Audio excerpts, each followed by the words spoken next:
हमारे एक मित्र हैं जिनका नाम सुरेंद्र नाथ जी है। सुरेंद्र नाथ जी अपनी मित्र मंडली के साथ बैठकर एक दिन बहुत बड़ी बड़ी बातें कर रहे थे। वे कह रहे थे कि हम इस देश में राम राज्य लाएंगे, इस देश में चारों तरफ राम का राज्य स्थापित करेंगे।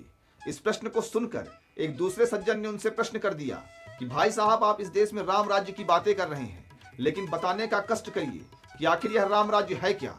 आखिर राम राज्य स्थापित होने के बाद इस देश में क्या परिवर्तन होंगे। इस प्रश्न को सुनने से सुरेंद्र नाथ जी थोड़े हड़बड़ा गए और इस हड़बड़ाहट में उन्होंने इस प्रश्न का बहुत बड़ा बड़ा उत्तर देने का प्रयास किया, लेकिन उनका उत्तर आज के जमाने के हिसाब से व्यवहारिक नहीं था और उनके उत्तर को सुनकर कोई भी संतुष्ट नहीं हुए।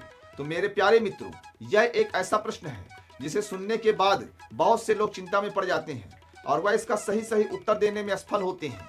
तो आज की इस वीडियो में हम इसी विषय पर चर्चा करेंगे कि आखिर आदर्श राम राज्य है क्या, राम राज्य होने से इस देश में क्या परिवर्तन होंगे, साथ ही यह राम राज्य का आखिर स्थापित होगा तो वह कैसे स्थापित होगा।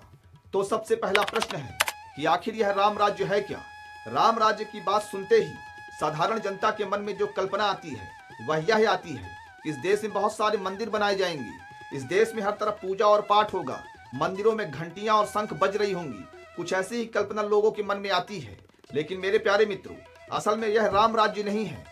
राम राज्य का जो वास्तविक अर्थ है वह भौतिक परिवर्तन से कहीं ज्यादा आंतरिक परिवर्तन है।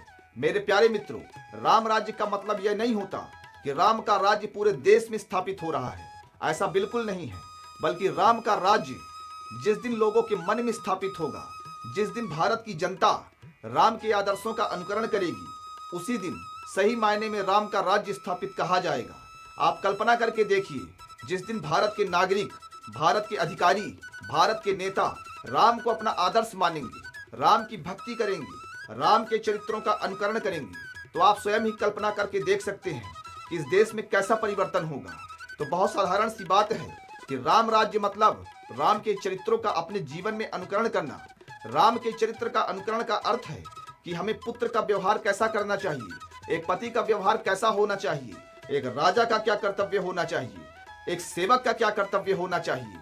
कुछ ऐसी ही अगर चरित्रों का अनुकरण लोग अपनी स्थिति के अनुसार करने लग गए तो इस देश में वास्तव में राम राज्य स्थापित कहा जाएगा। मेरे प्रिय मित्रों, अब दूसरा प्रश्न उठता है कि राम राज्य स्थापित होने से इस देश में क्या परिवर्तन होंगे। मेरे प्यारे मित्रों, आज के जमाने में आप देख रहे हैं कि किस प्रकार से भ्रष्टाचार और स्वार्थ का बोलबाला है। लोग अन्याय और न्याय की परख नहीं कर पा रहे हैं।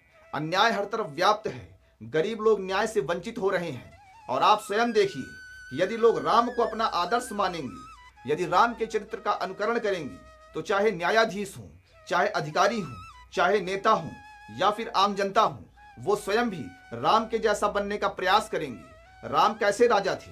राम एक ऐसे राजा थे जिनके मन में राज्य के लिए लोभ नहीं था। उन्होंने अपना कर्तव्य मानकर मजबूरीवश राज्य को संभाला था और अपने राज्य में त्याग भावना को सर्वोपरि रखते हुए राज्य का संचालन किया था। मेरे प्यारे मित्रों, जिस दिन जिले का अधिकारी, जिस दिन एक कलेक्टर स्वयं के भीतर राम को अनुभव करेगा, स्वयं को एक राम अनुभव करेगा, तो वह किसी के साथ अन्याय नहीं करेगा।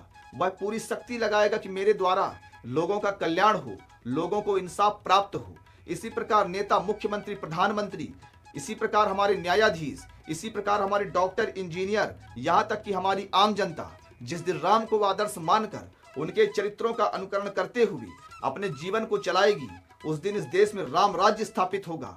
और आप कल्पना करके देखिए कि इससे कितना ज्यादा भौतिक विकास होगा, भ्रष्टाचार कम हो जाएगा, हमारी न्याय व्यवस्था सुधर जाएगी, हर तरफ लोगों में प्रेम और भाईचारा होगा, क्योंकि लोगों में पाने की लड़ाई नहीं, लोगों में त्यागने की और सेवा की प्रतिस्पर्धा होगी। मेरे प्यारे मित्रों, अब तीसरा प्रश्न यह उठता है कि आखिर यह राम राज्य स्थापित क्या होगा।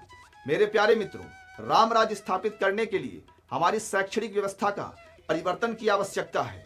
हमें अपने बच्चों को राम एवं राम के जीवन से जुड़े हुए जो अनेकों चरित्र हैं, अनेकों व्यक्तित्व हैं, जैसे हनुमान, लक्ष्मण, भरत, सीता, माता अनसुईया, इनके चरित्रों को पढ़ाना पड़ेगा।